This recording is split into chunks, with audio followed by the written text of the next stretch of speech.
তোমাদের মধ্যে কে পারবা ইয়াজিউ বিসালা জাজুরি আলি ফুলান, অমুক এলাকায় যাইবা, যাওয়ার পর ওটের নারী বুড়ি গোবরগুলো আনবা, আনার পর ফায়াদউহু আলা যহরি মুহাম্মাদিন ইদা সাজাদা, মুহাম্মদ যখন সিজদায় যাবে তখন তার কাঁধের উপর রাইখা দিবা।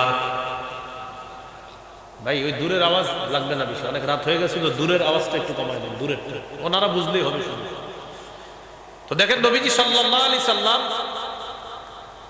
নামাজ পড়তেছে, আবু জাহেল বলল কে পারবা, অমুক এলাকায় যাবা, ওটা নারী বুড়ি পায়খানা আনবা, আনার পর মুহাম্মদের কাঁধের উপরে রেখে দিবা যখন সে সিজদায় যাবে। ওকবা নামে এক পাপিষ্ঠ দাঁড়ায় বলল আমি পারবো। সে গেল, ওটের নারী বুড়ি পায়খানা আনছে, আনার পর নবীজি সিজদায় গেছে, নবীজির কাঁধের উপরে সত্যি সত্যি ওটের নারী বুড়ি পায়খানা রেখে দিচ্ছে। নবীজি উঠতে পারতেছে না। আব্দুল্লাহ ইবনে মাসউদ রাদিয়াল্লাহু তাআলা আনহু বলেন, ফাজালু ইয়াদহাকুনা ইউহিলু বা'দুহুম আলা বা'দিন, একবার কল্পনা করেন কাফেররা পাশে বৈশা হাসতে হাসতে একজন আরেকজনের উপর পড়ে যায়, দেখো মুহাম্মদ রে কেমন দেখা যায়, হাসতেছে। ফাতেমা রাদিয়াল্লাহু তাআলা আনহা আসলেন, আসার পর এই গোবর, এই নারী বুড়ি পায়খানাগুলা নবীর কাঁধের উপর থেকে সরাইলেন। আল্লাহ নবী এরপরেও দাওয়াত, উদউ ইলা সাবিলি রাব্বিকা বিল হিকমাতি ওয়াল মাউইযাতিল হাসানাতি ওয়াজাদিলহুম বিল্লাতী হিয়া আহসান। وقال رسول الله صلى الله عليه وسلم بلغوا عني ولو آية أو كما قال عليه الصلاة والسلام اللهم صل على محمد وعلى آل محمد كما صليت على إبراهيم وعلى آل إبراهيم إنك حميد مجيد اللهم بارك على محمد وعلى آل محمد كما باركت على إبراهيم وعلى آل إبراهيم إنك حميد مجيد اللهم إني أعوذ بك من شر لساني ومن شر سمعي ومن شر بصري ومن شر مني খাদিমুল উম্মাহ পশ্চিম ধর্মগঞ্জ গুদারাঘাট যুব সমাজ ও এলাকাবাসীর যৌথ উদ্যোগে দ্বিতীয় বার্ষিক ওয়াজ মাহফিলের সভাপতি মুফতি আব্দুস সবুর কাসিমি দামাত বরকাতুহু মুহতামিম ও শেখুল হাদিস জামিয়া কাসিমুল উলুম মাদানিয়া কাশীপুর গুরুত্বপূর্ণ আলোচনা করেছেন আরিফ বিল্লাহ হযরত মাওলানা শাহ তৈয়ব আশরাফ দামাত বরকাতুহু, খলিফা পীর সাহেব ডালকা নগর ঢাকা ও প্রিন্সিপাল মাদ্রাসা মারকাজুল ইহসান যাত্রাবাড়ি ঢাকা, মুফতি মাহমুদ বিন হাবিব মুহাদ্দিস জামিয়া ইসলামিয়া দারুল উলুম দিল রোড মগবাজার ঢাকা, আমন্ত্রিত হযরত উলামায়ে কেরাম, আরজ গুজার মুফতি আব্দুল্লাহ আল মাদানী দামাত বরকাতুহু, খতিব বাইতুল জান্নাত জামে মসজিদ গুদারাঘাট,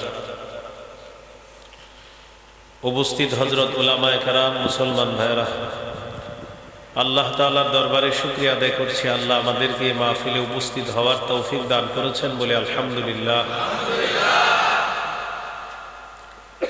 14 পারা 20 নম্বর পৃষ্ঠা সূরাতুন নাহল 125 নম্বর আয়াতে কারিমা তেলাওয়াত করেছে।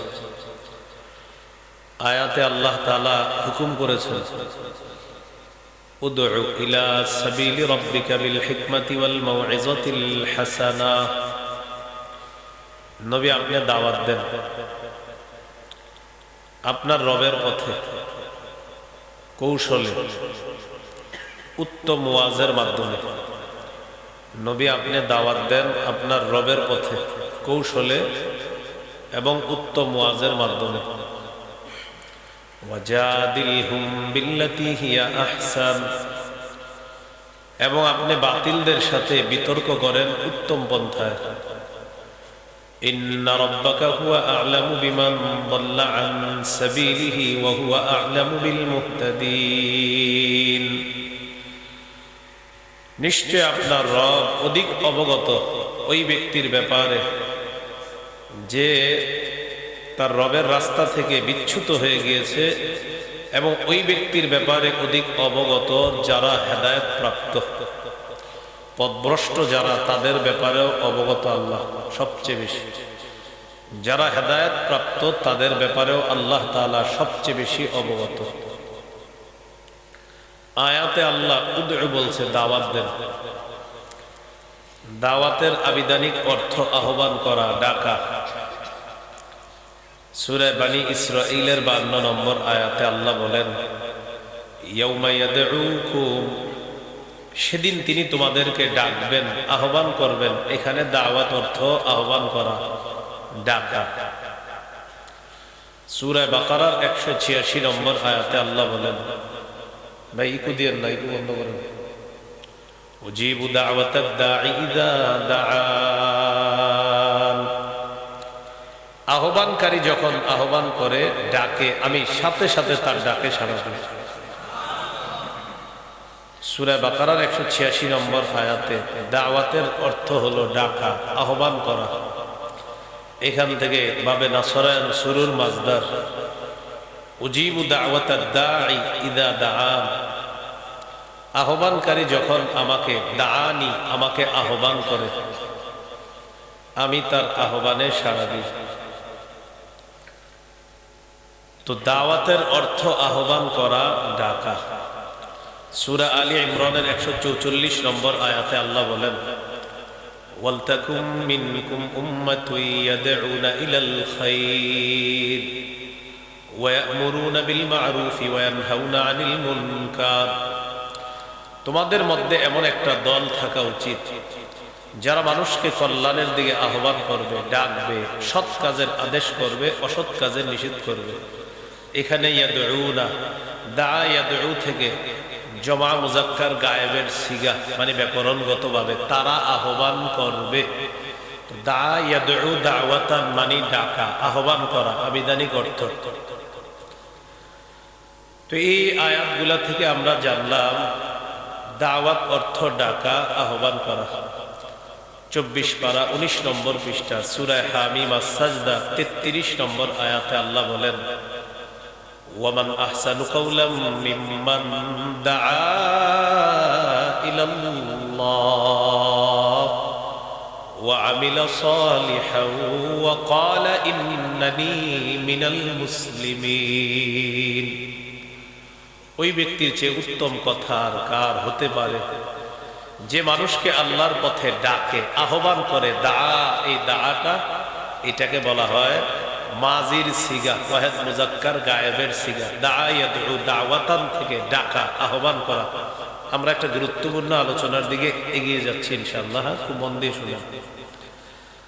তাহলে এখানে আল্লাহ বলতেছেন ওই ব্যক্তির চেয়ে উত্তম কথা আর কার হতে পারে যে ব্যক্তি মানুষকে আল্লাহর পথে আহ্বান করে, আল্লাহর দিকে ডাকে। আয়াতে 1 নাম্বার আহ্বানকারীর উদ্দেশ্য মুহাম্মদ সাল্লাল্লাহু আলাইহি সাল্লাম, তিনি মানুষের মধ্যে শ্রেষ্ঠ আহ্বানকারী। আম্মা জান আয়েশা সিদ্দিকা রাদিয়াল্লাহু তাআলা আনহা বলেন, এই আয়াতে এরপর উদ্দেশ্য হলো আল মুআদ্দিনুনা সুলাহা হিনা ইয়াকুলুনা হাইয়া আলাস সালাহ হাইয়া আলাল ফালাহ। মুয়াজ্জিন সাহেব যখন বলে হাইয়া আলাস সালাহ হাইয়া আলাল ফালাহ, আসো কল্যাণের দিকে আসো, আসো নামাজের দিকে আসো। আম্মা জান বলেন, মুয়াজ্জিনের এই কথার চাইতে দামি কথা আর কার কথা হতে পারে? মুয়াজ্জিনের এই আহ্বান, এই ডাকা, এটা একটা শ্রেষ্ঠ আহ্বান, শ্রেষ্ঠ ডাকা। তো আমরা আবিধানিক অর্থ শিখতেছি, দা ইয়াদউ দাওয়াতান, ডাকা, আহ্বান করা। সূরা কসসের 87 নম্বর আয়াতে আল্লাহ বলেন, ওয়াদউ ইলা রাব্বিকা ওয়ালা তাকুনান্না মিনাল মুশরিকিন। নবী, আপনি আপনার রবের দিকে আহ্বান করেন, ডাকেন, আপনি মুশরিকদের অন্তর্ভুক্ত হয়েন না। সহিহ বুখারীর বর্ণনা 4487 নম্বর হাদিস। قال رسول الله صلى الله عليه وسلم يدعى نوح يوم القيامة فيقال له هل بلغت নূহ নবীকে কিয়ামতের ময়দানে আহ্বান করা হবে, ডাকা হবে। এখানে ইউদা, এই ইউদাটা এটা হলো দাআ ইয়াদউ দাওয়াত, এটার থেকে ইউদা মুজারে মাজহুলের সিগা, অর্থাৎ ডাকা হবে। নূহ নবীকে ডাকা হবে কিয়ামতের ময়দানে। ডাকার পর আল্লাহ তাআলা বলবেন হাল বাল্লাগতা, আপনি কি আপনার দাওয়াতের কাজ পৌঁছিয়ে দিয়েছেন কিনা? নূহ নবী জবাব দিবে, আল্লাহ আমি আমার কাজ সঠিকভাবে পৌঁছিয়ে দিয়েছি, আমি আমার দায়িত্ব সঠিকভাবে পালন করেছি। রব্বি ইন্নী দাআউতু কওমি লাইলা ওয়া নাহারা, হে আমার রব আমি আমার জাতিকে ডেকেছি রাতের বেলা দিনের বেলা, তাদেরকে আমি ডেকেছি, আহ্বান করেছি। দাআউতুহুম, আয়াতের মধ্যে দাআউতুহুম, এই যে দাআউতু এটা হলো ওয়াহিদ মুতাকাল্লিমের সিগা। দাআউতু আমি ডেকেছি, হুম তাদেরকে, এটাকে বলা হয় আপনার মাফউলে বিহি। আমি তাদেরকে ডেকেছি, আহ্বান করেছি। তো আমার মূল উদ্দেশ্য দাওয়াত মানে ডাকা, আহ্বান করা। নূহ নবী বলেন ইন্নী দাআউতু কওমি লাইলা ওয়া নাহারা, আমি আমার সম্প্রদায়কে দিনের বেলা দাওয়াত দিয়েছি, রাতের বেলা দাওয়াত দিয়েছি। আল্লাহ ফালাম ইয়াজিদহুম দুআই ইল্লা ফিরারা, আমি তাদেরকে যতই দাওয়াত দিয়েছি তারা আমার দাওয়াতে খালি পলায়ন করেছে, তারা আমার দাওয়াত শোনে নাই, বেশিরভাগ পালাইছে। তো নূহ নবীকে আল্লাহ বললেন হাল বাল্লাগতা, আপনি কি আপনার দাওয়াতের কাজ পৌঁছিয়েছেন কিনা দুনিয়ার মধ্যে? নূহ নবী জবাব দিবে বালা ইয়া রব, আমি আমার দায়িত্ব পালন করেছি। এবার আল্লাহ তাআলা ইউদআ কওমুহু, নূহ নবীর জাতিকে আহ্বান করা হবে। আহ্বান করার পর বলা হবে হাল বাল্লাগাকুম, তোমাদের কাছে নূহ নবী তার দাওয়াত পৌঁছিয়েছে কিনা তোমরা বলো। প্রথমে নবীকে জিজ্ঞাসা করবে, নবী বলবে হ্যাঁ পৌঁছেছে। এবার জাতিকে জিজ্ঞাসা করবে, আচ্ছা বলো নূহ নবী দাওয়াত দিয়েছে তোমাদেরকে, তাবলীগ করছে, দাওয়াতের কাজ তোমাদের পর্যন্ত পৌঁছিয়েছে, আমার কথাগুলো তোমাদের কাছে প্রচার করেছে? জাতি জবাব দিবে মা আতানা মিন নাযীর আও মা আতানা মিন আহাদ। নূহ নবীর জাতি জবাব দিয়ে বলবে আল্লাহ দাওয়াত দেওয়া দূরের কথা, আমাদের কাছে কোনো ভীতি প্রদর্শনকারী আসে নাই, কেউ আমাদের কাছে আসেই নাই। নূহ নবী বললে দাওয়াত দিছি, জাতি বলবে আমাদের কাছে কেউ আসেই নাই, কিসের দাওয়াত? তাহলে নবী বললেন দাওয়াত দিছি, জাতি বলতেছে দাওয়াত দেয় নাই। এবার আল্লাহ তাআলা আবার নূহ নবীকে বলবেন মাইয়াশহাদু লাকা, আপনি যে তাবলীগের কাজ করেছেন, প্রচার করেছেন, আপনার পক্ষে সাক্ষী আছে কিনা? নূহ নবী জবাব দিবে মুহাম্মাদুন সাল্লাল্লাহু আলাইহি ওয়াসাল্লাম ওয়া উম্মাতুহু, আমার সাক্ষী হলো শেষ নবী মুহাম্মদ সাল্লাল্লাহু আলাইহি ওয়াসাল্লাম এবং তার উম্মত। এখন নূহ নবীর জাতি বলবে এরা আবার সাক্ষী দিবে কিভাবে, এরা কি আমাদেরকে দেখছে? তো আল্লাহ উম্মতকে জিজ্ঞাসা করবে আচ্ছা তোমরা সাক্ষী দাও কিভাবে বলো। তখন তারা বলবে আমাদের কাছে আমাদের নবী পৌঁছিয়ে দিয়েছে কথাগুলা, কোরআন আপনি কোরআনে বলেছেন আল্লাহ নূহ নবী যে দাওয়াত দিয়েছে, আর আপনার কথা তো সত্য, আর সেই সত্যবাণী নবী আমাদের কাছে প্রচার করেছে, তাই আমরা সাক্ষী দিচ্ছি নূহ নবী দাওয়াত দিয়েছে। এবার আমাদের পক্ষে সাক্ষী কে দিবে? নবীকে ডাকবেন, আপনার জাতি যা বলতেছে সত্য, আমাদের নবী তখন এই উম্মতের পক্ষে সাক্ষী দিবে। তাহলে দাওয়াত অর্থ ডাকা, আহ্বান করা, এ হলো আবিধানিক অর্থ। পারিভাষিক অর্থ শাইখুল ইসলাম ইবনে তাইমিয়া রাহমাতুল্লাহি আলাইহি বলেন আদ-দাওয়াতু ইলাল্লাহি আদ-দাওয়াতু ইলাল ঈমানি বিহি, আল্লাহর দিকে দাওয়াত দেওয়া মানে আল্লাহর বিশ্বাসের দিকে দাওয়াত দেওয়া। আল্লাহর দিকে দাওয়াত দেওয়া মানে আল্লাহর বিশ্বাসের দিকে দাওয়াত দেওয়া। সূরা বাকারার 285 নম্বর আয়াতে জানি কি আছে? আমানার রাসূলু বিমা উনজিলা ইলাইহি মির রাব্বিহি ওয়াল মুমিনুন। নবীর কাছে যা নাজিল করা হয়েছে আল্লাহ নবী তার উপর ঈমান এনেছে আর সমস্ত মুমিনরা তার উপর ঈমান এনেছে, বিশ্বাস করেছে। কুল্লুন আমানা বিল্লাহ, প্রত্যেকে আল্লাহর প্রতি বিশ্বাস স্থাপন করেছে। ওয়া মালাইকাতিহি, ফেরেশতাদেরকে বিশ্বাস করেছে। ওয়া কুতুবিহি, কিতাব বিশ্বাস করেছে। ওয়া রুসুলিহি, রাসূলদেরকে বিশ্বাস করেছে। আয়াতে চারটা আছে। এখন আল্লাহকে বিশ্বাস করা মানে আল্লাহর অস্তিত্বও বিশ্বাস করা। আল্লাহর অস্তিত্ব আছে, এটা কি করা? বিশ্বাস করা। হ্যাঁ, এটা বিশ্বাস করতে হবে। আল্লাহর অস্তিত্বের বিশ্বাস কিভাবে করব? আসমানের দিকে তাকাতে হবে, জমিনের দিকে তাকাতে হবে। আসমানের দিকে যখন তাকাবো, তাকিয়ে আমরা চিন্তা করব এই আসমান খুঁটি ছাড়া কে এইভাবে রাখছে? জমিনটা আমাদেরকে এইভাবে পানির উপর ভাসমান কিভাবে রাখছেন? এই চিন্তা ভাবনা করতে হবে। করার পর আল্লাহ তাআলার পরিচয় নিতে হবে।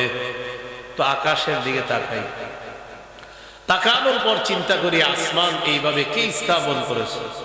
তো সূরা রুমের 25 নম্বর আয়াতে আল্লাহ বলেন, ومن آياته أن تقوم السماء والأرض بأمره ثم إذا دعاكم دعوة من الأرض। আল্লাহ তাআলা বলেন, আল্লাহর নিদর্শনাবলীর মধ্যে এটা একটা নিদর্শন, আসমান আল্লাহর হুকুমে দাঁড়িয়ে আছে, জমিন আল্লাহর হুকুমে দাঁড়িয়ে আছে।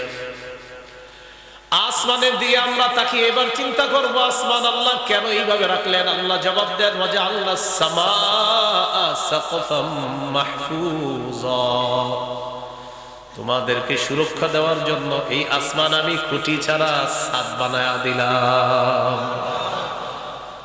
আমরা আল্লাহর অস্তিত্ব খুঁজতেছি। এবার আল্লাহর অস্তিত্ব, আল্লাহ জাতের উপর ঈমান আনা। মনে আছে দাওয়াতের পারিভাষিক অর্থ আল্লাহর প্রতি বিশ্বাস স্থাপন করা, এইদিকে দাওয়াত দেওয়া যে ভাই আপনি আল্লাহর প্রতি ঈমান আনেন। ঈমানদার ঈমানদারকে ঈমান তাজা করবে। এইভাবে আল্লাহর অস্তিত্ব আছে এটার উপর বিশ্বাস করা। কিভাবে বিশ্বাস করব? আসমান জমিন দেখছি, তো আসমান ছাদ। এবার জমিনের দিকে তাকাইলাম, আচ্ছা জমিনটা তো ভাসমান থাকার কথা, কই জমিন তো নড়ে চড়ে না, স্থির আছে, আমরা স্থির আছি। তো আল্লাহ তাআলা বলেন, ওয়াল জিবালা আওতাদা, আমি মজবুত পাহাড়কে পেরেক হিসাবে জমিনের উপর বসিয়ে দিয়ে এই ভাসমান জমিনটাকে তোমাদের জন্য নড়াচড়া বন্ধ করে তোমাদের বসবাসের উপযোগী করে দিলাম। পেরেক, পেরেক আছে পাহাড়, এই পেরেক দিয়ে জমিনকে আল্লাহ থামায় দিচ্ছে। সূরা আলী ইমরানের 189, 190, 191 নম্বর আয়াতে আল্লাহ বলেন, ওয়ালিল্লাহি মুলকুস সামাওয়াতি ওয়াল আরদি ওয়াল্লাহু আলা কুল্লি শাইইন কাদির। আসমান জমিনের রাজত্ব আল্লাহর, আল্লাহ সবকিছুর উপর ক্ষমতাবান। ইন্না ফি খালকিস সামাওয়াতি ওয়াল আরদি ওয়া ইখতিলাফিল লাইলি ওয়ান নাহারি লাআয়াতিন লিউলিল আলবাব। আল্লাহ তাআলা বলেন, আসমান জমিনের সৃষ্টির মাঝে, রাত এবং দিনের পরিবর্তনের মাঝে লাআয়াতিন লিউলিল আলবাব, জ্ঞানীদের জন্য নিদর্শন আছে। কাদের জন্য? এখন কথা হলো জ্ঞানী কারা? আমরা মনে করি যারা বুদ্ধিজীবী টেলিভিশনের টকশোতে বৈশা ইসলামের বিরুদ্ধে, কোরআনের বিরুদ্ধে 2-4টা কথা বলার নাম হলো মহাজ্ঞানী। মানে এরা মনে করে সুশীল। কি বলেন তো?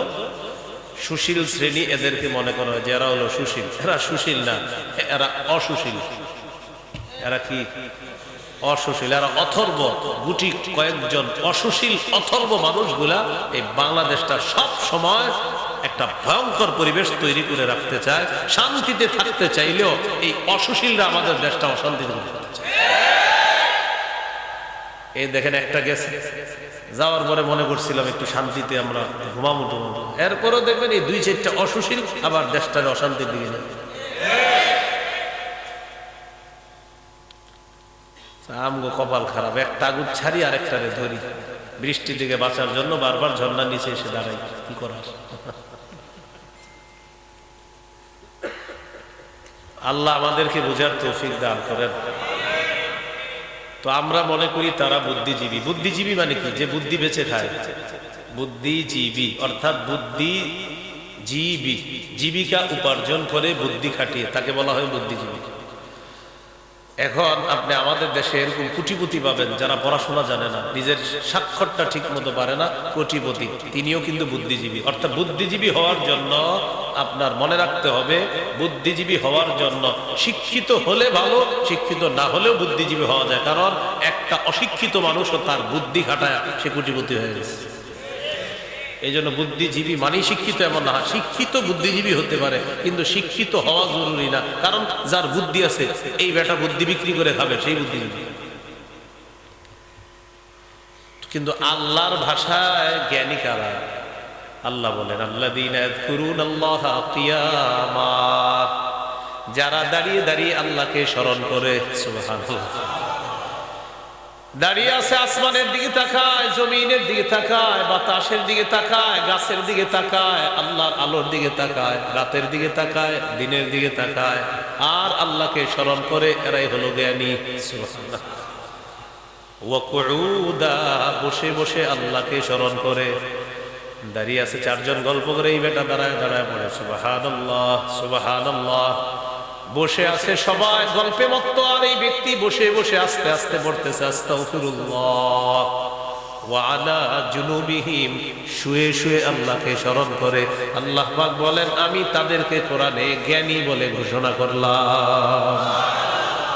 লা আয়াতিল লিউলিল আলবাব। তো এই জ্ঞানীরা কি করে দেখেন? ওয়াতাফাক্কারুনা ফি খালকিস সামাওয়াতি ওয়াল আরদ, আসমান জমিনের সৃষ্টি নিয়ে তারা চিন্তা করে, ভাবনা করে। আসমান জমিনের সৃষ্টি নিয়ে তারা চিন্তা করার পর বলে রব্বানা মা খালাকতা হাযা বাতিলান সুবহানাক। আল্লাহ, আপনি আসমান জমিন অনর্থক সৃষ্টি করেন নাই, আমরা আপনার পুত পবিত্রতা ঘোষণা করলাম। আপনি পুত, আপনি পবিত্র। এখন দেখেন, এটা বলার পর বলতেছি আল্লাহ দুনিয়াতে বুঝছি আপনি একজন রব আছেন। ফাকিনা আযাবান নার, মরণের পর আমাদেরকে আগুন থেকে আপনি রক্ষা করবেন, আমিন। তাহলে আল্লাহর অস্তিত্ব, জাতের উপর ঈমান আনা। মনে আছে দাওয়াতের পারিভাষিক অর্থ? আল্লাহর দিকে দাওয়াত দেওয়া মানে আল্লাহর বিশ্বাস স্থাপনের দিকে দাওয়াত দেওয়া। সূরা আনআম ৭৪ থেকে ৭৯ নম্বর আয়াত। ইরাকের নিনওয়া এলাকায় ইব্রাহিম আলাইহিস সালাতু ওয়াস সালামের জন্ম। কি নাম এটার? নাম নিনওয়া, কেউ লেখছে নিনাওয়া, কেউ লেখছে নিনওয়া, কেউ লেখছে নিনাওয়া। এই নিনওয়া এলাকায় ইব্রাহিম নবীর জন্ম। বাবা মূর্তি বানায়, আশেপাশের জাতীয় মূর্তি বানায়। তিনি আল্লাহর একত্ববাদে বিশ্বাস করেন। সুবহানাল্লাহ। ইব্রাহিম নবীর জাতিকে বিভিন্ন ভাবে বুঝায়, তারা বুঝে না। চন্দ্রের পূজা করে, তারকার পূজা করে, সূর্যের পূজা করে, আগুনের পূজা করে, কেউ মূর্তির পূজা করে। তো বুঝতে হবে, ইব্রাহিম নবী একদিন কৌশলে তাদেরকে বুঝাইলেন, আচ্ছা তোমরা যে তারকাকে খোদা বলো, চন্দ্রকে রব বলো, সূর্যকে রব বলো, তো ইব্রাহিম নবী কৌশল খাটাইলেন। মনে রাখবেন, উনি কৌশল অবলম্বন করে কি বলতেছে দেখেন।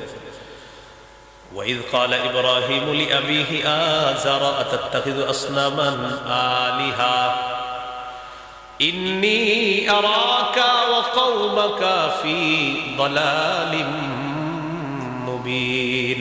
হাফিজি কোরআন ৭ পারা ১৬ নম্বর পৃষ্ঠায় দেখবেন, সূরা আনআমের ৭৪ থেকে ৭৯ নম্বর আয়াত। আল্লাহ তাআলা বলেন, স্মরণ করুন ওই সময়কে যখন ইব্রাহিম নবী তার পিতা আজরকে বললেন, আতাত্তাখিযু আসনামান আলিহা, আব্বা আপনি কি এই খোদাগুলা, এই যে মূর্তিগুলা যেগুলা বানান, এইগুলাকে আপনি ইলা মনে করেন, আলিহা মনে করেন, প্রভু মনে করেন কিনা? আতাত্তাখিযু, আপনি কি গ্রহণ করেন, আসনামা, মূর্তিগুলাকে আলিহা, প্রভু হিসাবে গ্রহণ করেন কিনা? ইন্নী আরাকা ওয়া কওমাকা ফি দালালিম মুবিন, আমি আপনাকে আর আপনার সম্প্রদায়কে স্পষ্ট পথভ্রষ্টতার মধ্যে দেখতে পাচ্ছি। এটা কে বললেন? ইব্রাহিম। তো জাতি খালি বলে তারকা রব, তো এটা ডুবে যায়। চন্দ্র রব, ডুবে যায়। সূর্য রব, ডুবে যায়। আল্লাহ তাআলা বলেন, ওয়া কাযালিকা নুরি ইব্রাহিমা মালাকুতাস সামাওয়াতি ওয়াল আরদ, অনুরূপভাবে ইব্রাহিমকে আমি আসমান জমিনের পরিচালনা ব্যবস্থা আমি দেখাইলাম। পরিচালনা ব্যবস্থা, বলেন কি ব্যবস্থা? হ্যাঁ, মালাকুতের অনুবাদটা একটু আমি একটা সুন্দর বাংলা এক জায়গা থেকে বের করছি না। মালাকুত পরিচালনা ব্যবস্থা, কিন্তু রাজত্ব, মালাকুতের অর্থ রাজত্ব। তো আপনার একটা জায়গায় আমি পাইছি মালাকুত মানে পরিচালনা ব্যবস্থা, বাংলাটা আমার সুন্দর লাগছে। মালাকুত একটা অর্থ হলো রাজত্ব, তার একটা আমি পাইছি আপনার মালাকুত পরিচালনা ব্যবস্থা, এটা আমি একটা অনুবাদে পাইছি, আর কোথাও পাইনি। ভালো লাগছে অনুবাদটা।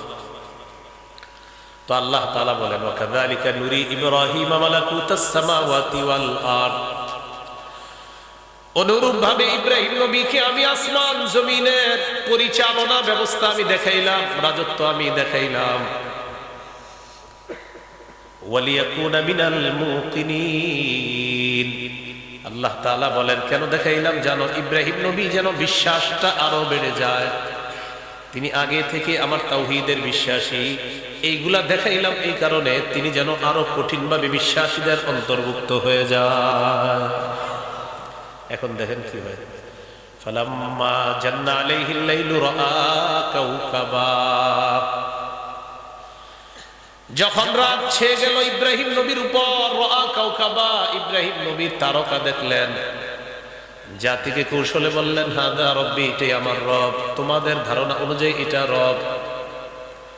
তো তারা বলতেছে হ্যাঁ তারকা রব হইতে পারে। তো ইব্রাহিম নবী বললেন হাদা রব্বি ফালাম্মা আফালা, তারকা যখন নিভে যায়, তারকা যখন অস্তমিত হয়ে যায়, যখন ডুবে যায়, ইব্রাহিম নবী বললেন ক্বালা লা উহিব্বুল আফিলিন, যারা ডুবে যায় তারা রব হতে পারে না, তারা খোদা হতে পারে না। না না, তারকা কখনো রব হতে পারে না। সুবহানাল্লাহ। আসলে ইব্রাহিম নবী কৌশলে দাওয়াত দিতেছে, তারকা ডুবে গেছে, তো ডুবলে এটা আবার রব হয়ে গেল।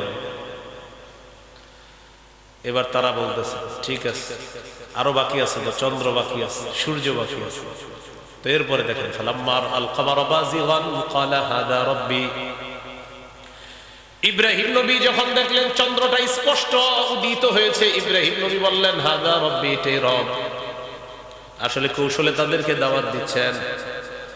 ফালাম্মা আফালা, যখন চন্দ্রটা অস্তমিত হয়ে যায়, ইব্রাহিম নবী বললেন লা ইল্লাম ইয়াহদিনি রব্বি লা আকুনান্না মিনাল কওমিদ দাল্লিন, আমার রব যদি আমারে পথ দেখাইতে না পারে, হেদায়েত দিতে না পারে, তাহলে আমি তো পথভ্রষ্টদের অন্তর্ভুক্ত হয়ে যাব। না না না, চন্দ্র রব হতে পারে না। আর একটা বাকি আছে সূর্য, তারকা, এটার চেয়ে বড় চন্দ্র, এটার চেয়ে বড় সূর্য, মানে দেখতে বড়। فلما رأى الشمس بازغة قال هذا ربي هذا أكبر, ইব্রাহিম নবী যখন দেখলেন সূর্য উদিত হয়, স্পষ্টভাবে দেখা যায়, বললেন এটাই রব, এটাই বড়। ফালাম্মা আফালা, যখন সূর্য অস্তমিত হয়ে যায়, সূর্য যখন ডুবে যায়, ইব্রাহিম নবী বললেন ক্বালা ইয়া কওমি ইন্নী বারীউম মিম্মা তুশরিকুন, হে আমার সম্প্রদায়, তোমরা যে শিরিক করো, আল্লাহর মোকাবেলায় যে অংশীদার সাব্যস্ত করো, আমি তোমাদের এই অংশীদারি আকীদা থেকে নিজেকে মুক্ত ঘোষণা করলাম। বাড়ি আমি পবিত্র, আমি মুক্ত, এই শিরকি আকীদা আমি রাখবো না। এরপর বললেন ইন্নী ওয়াজ্জাহতু ওয়াজহিয়া লিল্লাযী ফাতারাস সামাওয়াতি ওয়াল আরদা হানিফা ওয়া মা আনা মিনাল মুশরিকিন, আমি একনিষ্ঠভাবে আমার রবের দিকে আমার চেহারাটা আমি ফিরাইলাম, যিনি আসমান জমিন সৃষ্টি করেছেন, আর আমি মুশরিকদের অন্তর্ভুক্ত না। এখন একটু বুঝেন, বলেন তারকা সব সময় থাকে নাকি অস্তমিত হয়? চন্দ্র থাকে নাকি অস্তমিত হয়? সূর্য থাকে নাকি অস্তমিত হয়? তাহলে চন্দ্র ডুবে যায়, তারকা ডুবে যায়, সূর্য ডুবে যায়, রাতের পর দিন আসে, দিনের পর রাত আসে। এবার আল্লাহর অস্তিত্ব খুঁজতে হবে। হ্যাঁ, দিনের পর রাত কে করেন? রাতের পর দিন কে করেন? চন্দ্রকে উঠায় আবার চন্দ্রকে ডুবিয়ে দেন, সূর্যকে উঠায় আবার সূর্যকে ডুবায়া দেয়, তারকাকে উঠায় তারকাকে ডুবায়া দেয়। নিশ্চয়ই এর পিছনে একজন আছেন, তিনি হলেন আল্লাহ। এই আল্লাহর অস্তিত্ব এইভাবে ঈমান আনতে হবে।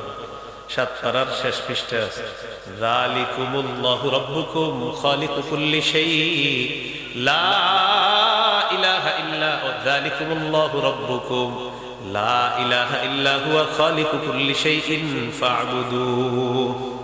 তিনি আল্লাহ, তিনি তোমাদের রব।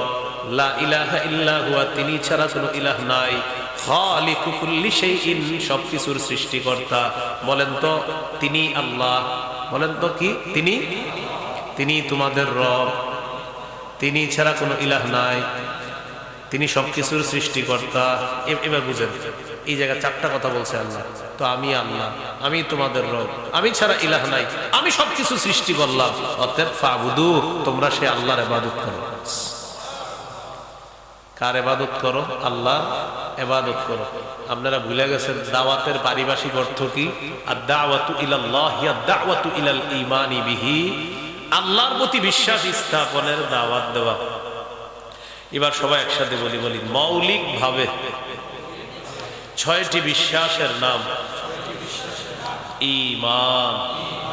বলেন তো মৌলিক ভাবে কয় বিশ্বাসের নাম? ঈমান। 6টি বিশ্বাসের নাম ঈমান।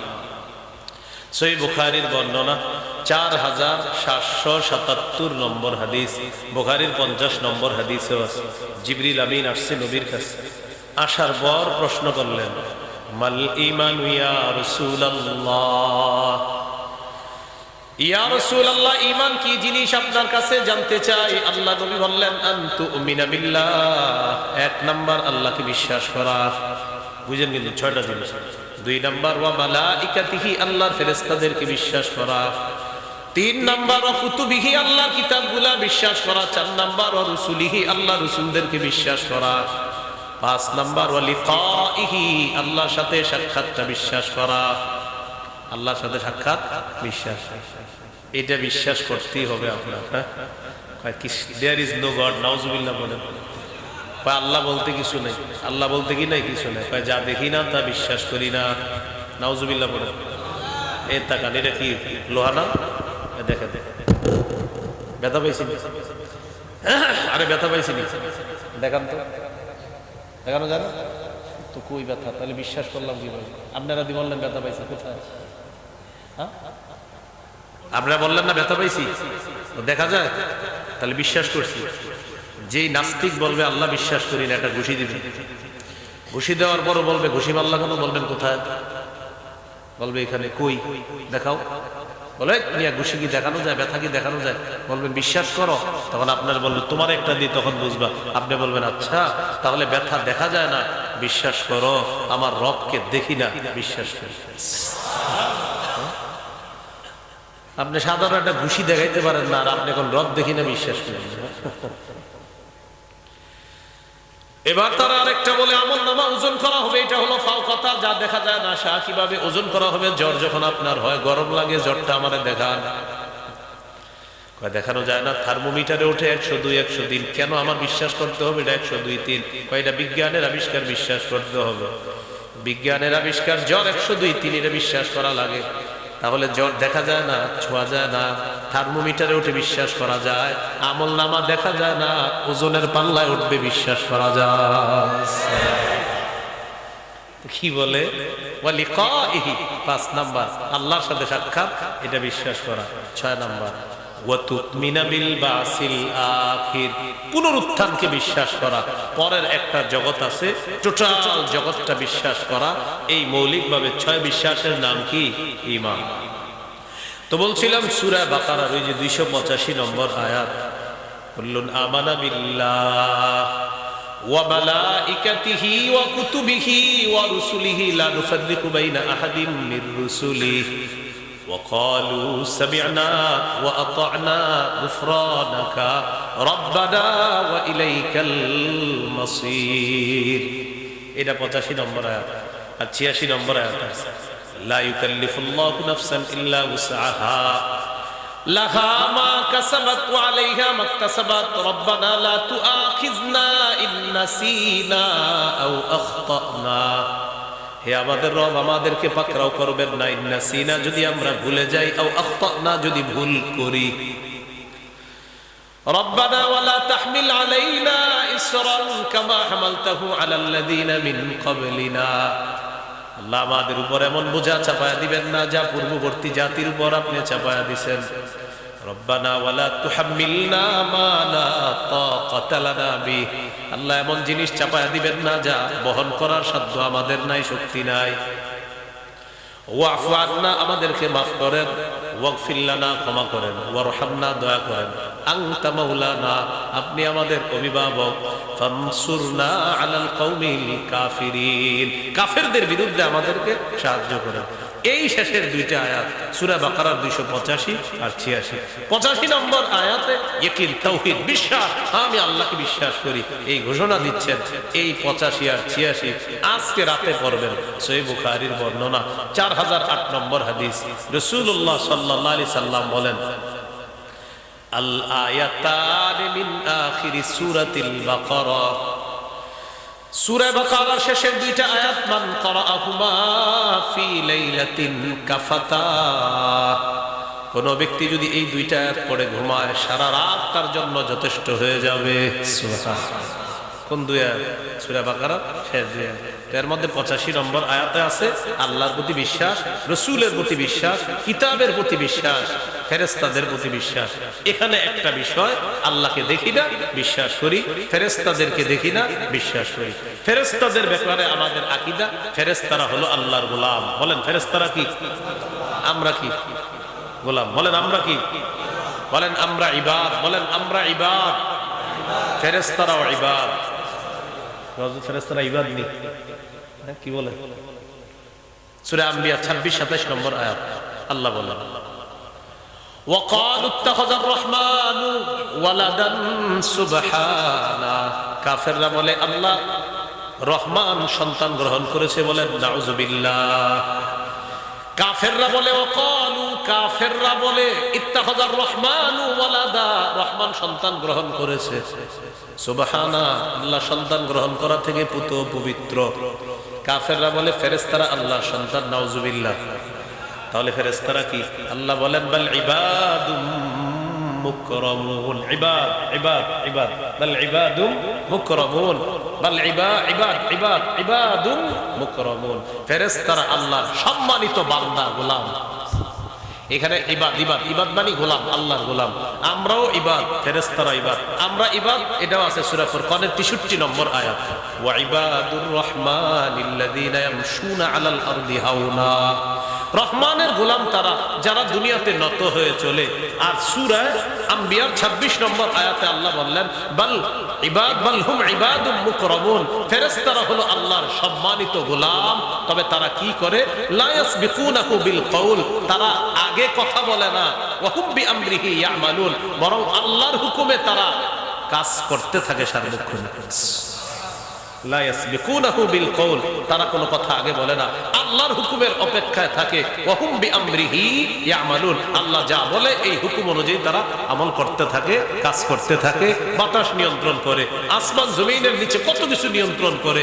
আমাদের মুখে যে খাবার যায়, এই খাবারের পিছনে আল্লাহ অসংখ্য অগণিত ফেরেশতা কাজ করতে থাকে।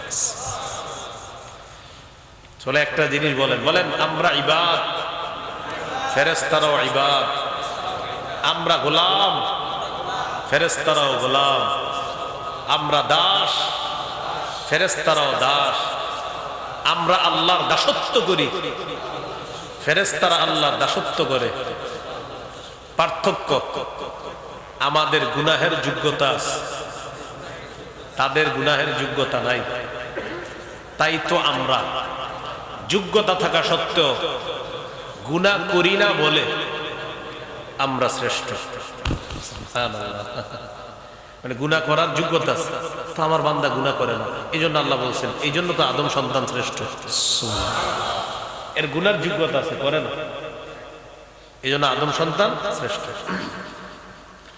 মনে আসিনি কোথায় আছি? দাওয়াতের পারিভাষিক অর্থ। হ্যাঁ, আল্লাহর দিকে দাওয়াত দেওয়া মানে আল্লাহর বিশ্বাসের দিকে দাওয়াত দেওয়া, এগুলো আবিধানিক পারিভাষিক অর্থ। শায়েখ খিজির রহমতুল্লাহি আলাইহি বলেন, দাওয়াতের পারিভাষিক অর্থ হলো হাসসুন নাসি আলাল খাইরি ওয়াল হুদা ওয়াল আমরি বিল মারুফ ওয়ান নাহyi আনিল মুনকার, হেদায়েত, কল্যাণ, সৎ কাজের আদেশ, অসৎ কাজের প্রতি উৎসাহী, নিষেধের প্রতি উৎসাহিত করার নাম দাওয়াত। দাওয়াতের ধারাক্রম, কিভাবে দাওয়াত আমাদের নবী পর্যন্ত